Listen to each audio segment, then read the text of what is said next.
अभी गनीमत है सब्र मेरा, अभी लबालब भरा नहीं हूं। वो मुझको मुर्दा समझ रहा है, वो मुझको मुर्दा समझ रहा है, उसे कहो मैं मरा नहीं हूं।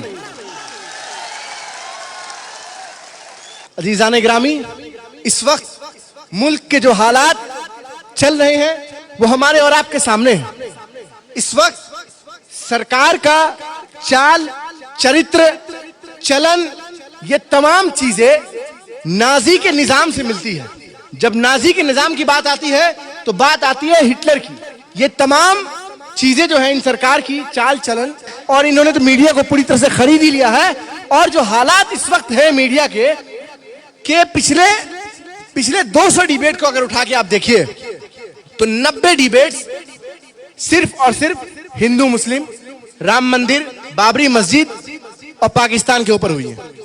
90 डिबेट 200 में, इसका मतलब 45%, 45% डिबेट जो है जो टीवी चैनल्स पे हो रही हैं वो सिर्फ और सिर्फ हेट मॉन्गरिंग का काम कर रही है।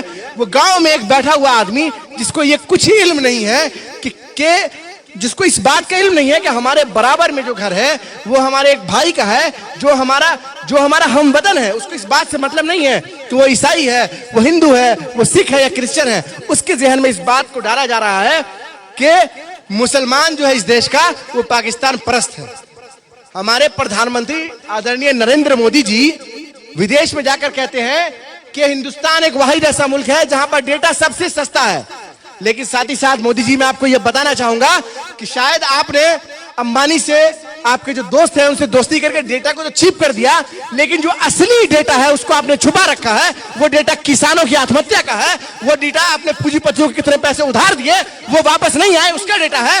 वो डेटा इसका है कि अनएम्प्लॉयमेंट इस देश में चरम सीमा पर पहुंच गया है, वो इसका डेटा है। वो डेटा इस बात का है कि इस देश के अंदर फाइनेंशियल क्राइसिस क्यों आ रही है। वो डेटा इस बात का है कि पिछले 45 साल के अंदर ऐसी फाइनेंशियल क्राइसिस नहीं आई जो इस वक्त है। आपने उस डेटा को छिपाया है।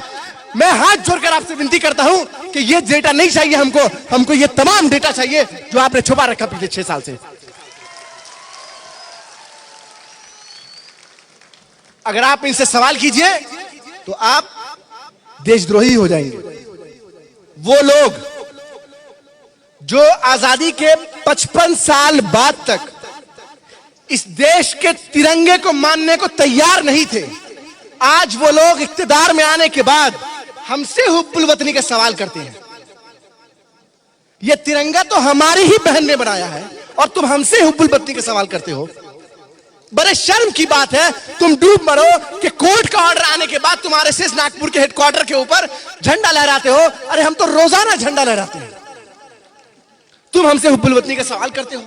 तुम ये कहते हो कि तुम ये बताओ कि तुम पाकिस्तान परस्त नहीं हो।